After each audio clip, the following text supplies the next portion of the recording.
बेटे को नहीं दूंगा और बेटे के बेटे को कह के जाऊंगा कि बीजेपी को वोट नहीं दूंगा। तो याद कीजिए, पवन पांडे उन परिवार के लोगों को मैंने बुलाया था। वो लोग एयरपोर्ट में जमीन देना चाहते थे, लेकिन वो मुआवजा चाहते थे।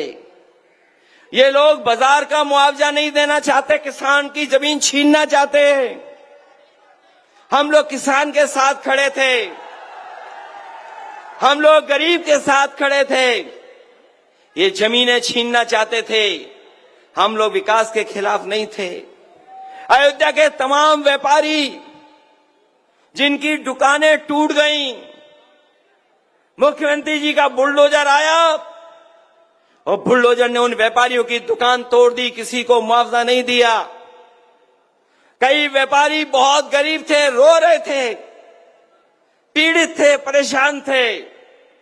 अगर उनका किसी ने दुख दर्द समझा, उनकी बात को किसी ने उठाया, तो हम समाजवादी लोगों ने उनकी मांग की कि उनको न्याय मिलना चाहिए।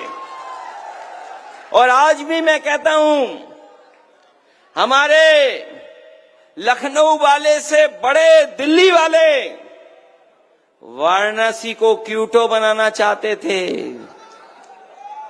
गूगल कर लेना क्यूटो, और बनारस की गलियों को पता कर लेना। उन्हीं से सीख करके हमारे जो लखनऊ वाले हैं, वो गोरखपुर बड़ा शहर नहीं, वेनिस बनाने की तैयारी में हैं। जब भी बरसात आएगी, सड़क पे नहीं, आपको नाव से चलना पड़ेगा। अयोध्या का विकास समाजवादी लोग रोक नहीं सकते। और मैं आज भरोसा दिला के जा रहा हूं आपको, 2027 में समाजवादियों की सरकार बनेगी और अयोध्या को वर्ल्ड क्लास सिटी बनाने का काम करेंगे। इन्होंने जो अयोध्या में 5 सितारा होटलों के लिए जमीन ली है, हमारे मुख्यमंत्री इतनी जानकारी रखते हैं कि 5 सितारा होटल तब बनता है जब उसके अंदर बार हो। हमारे पत्रकार साथियों, बताओ, यहां खड़े लोग हैं, यही तो सरकार कहती है कि हम अयोध्या में 5 सितारा होटल बनाएंगे।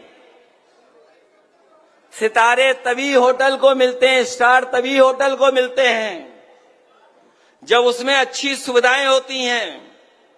और 1 स्टार तब ज्यादा मिलता है अगर 3 स्टार है, 4 स्टार है। और अगर आपके होटल में बार नहीं है तो 5 स्टार होटल नहीं बन सकता है। बताओ, हमारे मुख्यमंत्री जी अयोध्या में बार वाला 5 स्टार होटल बनाना चाहते हैं। कितने साल हो गए, बताओ, कोई एक 5 स्टार बना हो अयोध्या में तो बताओ। और जमीनें ले ली गई कि नहीं ले ली गई। और अगर जो नारा दे रहे हैं हमारे मुख्यमंत्री जी, कोई नारा देते हैं कि खाली जमीन को लेकर के कोई नारा देते हैं, अरे हम तो उनसे कहेंगे सरकार हमारी नहीं है। अयोध्या की रजिस्ट्री सार्वजनिक कर दो, अपने आप पोल खुल जाएगी। कौन है सबसे बड़ा भूमाफिया? अगर कोई सबसे बड़ा भूमाफिया है उत्तर प्रदेश में, तो सब भारतीय जनता पार्टी के लोग हैं। बताओ, भारतीय जनता पार्टी के लोग भूमाफिया हैं कि नहीं हैं?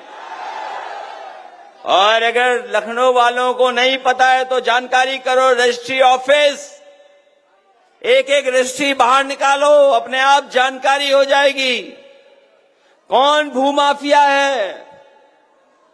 भूमाफिया यही लोग निकलेंगे, भारतीय जनता पार्टी के लोग। कभी आपने मुख्यमंत्री जी को क्रिकेट खेलते देखा है आपने?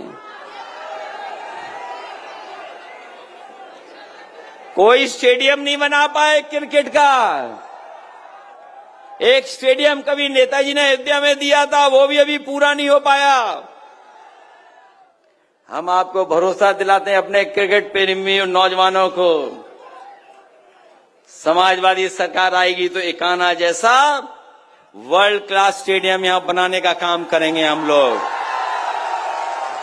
और मैं इसलिए बोल रहा हूं, इन्हें जब शपथ लेनी होती है तो देखते हैं कि समाजवादियों का स्टेडियम कौन सा है, उसी में शपथ लेंगे। बताएं कि समाजवादियों के बनाए हुए स्टेडियम में शपथ ली इन्होंने कि नहीं ली, बताएं हमें ये। इसलिए इनके चक्कर में मत पड़ना। ये हमारे आपके दुश्मन लोग हैं। जो लड़ाई कभी हम लोगों ने शुरू की थी संविधान की, वो संविधान की लड़ाई अभी खत्म नहीं हुई है। ये लोग संविधान के पीछे पड़े हुए हैं। जब जब इन्हें मौका मिलता है संविधान की धज्जियां उड़ाते हैं। सोचिए, हम आप लोग अपने बहुत सारे साथी जो पुराने समाजवादी हैं और आज भी जो लोग समाजवादी आंदोलन को मजबूत कर रहे हैं, वो जानते होंगे कि बाबा साहब भीमराव अम्बेडकर जी हमारे भगवान की तरह हैं। हम लोगों ने हमेशा उनको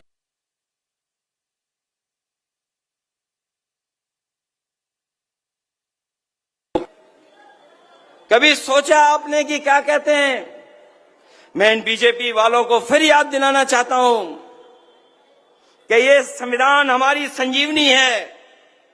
संविधान हमारी समय समय पर ढाल है। संविधान हमारी सुरक्षा करता है। संविधान हमें शक्ति देता है। संविधान हमारी रक्षा कवच बन करके आता है। यही संविधान हमारे पीढ़ी समाज का, परिवार का प्रकाश स्तंभ है। और अभी तक संविधान ने पीडीए की है और अब पीडीए के लोग संविधान की रक्षा करने का काम करेंगे। ये मुख्यमंत्री जी किसी के नहीं हैं। ये बात तो बीजेपी वाले भी जान गए हैं कि ये बीजेपी वालों के भी नहीं हैं। बीजेपी वालों से अच्छा कोई नहीं जानता होगा कि ये उनके भी सगे नहीं हैं। ये केवल परिस्थितियों और समय के हिसाब से चल रहे हैं। मैं मिल्कीपुर की महान जनता से यही कहना चाहता हूं, जो आपने अभी तक समर्थन दिखाया है, जिस तरह से हमारे कार्यकर्ताओं को गांव-गांव, संगठन के गांव-गांव से खबरें मिली हैं, यहां के हर वर्ग के लोग नौजवान साथी अजीत प्रसाद को जिताना चाहते हैं, पीडीए को जिताना चाहते हैं। बताओ, पीडीए को जिताओगे कि नहीं जिताओगे? और जो लोग पीडीए की ताकत से घबराए हुए हैं, उनकी भाषा बदल गई है। वो क्या कह रहे हैं कि कुछ चीजें टेढ़ी की टेढ़ी रहती हैं।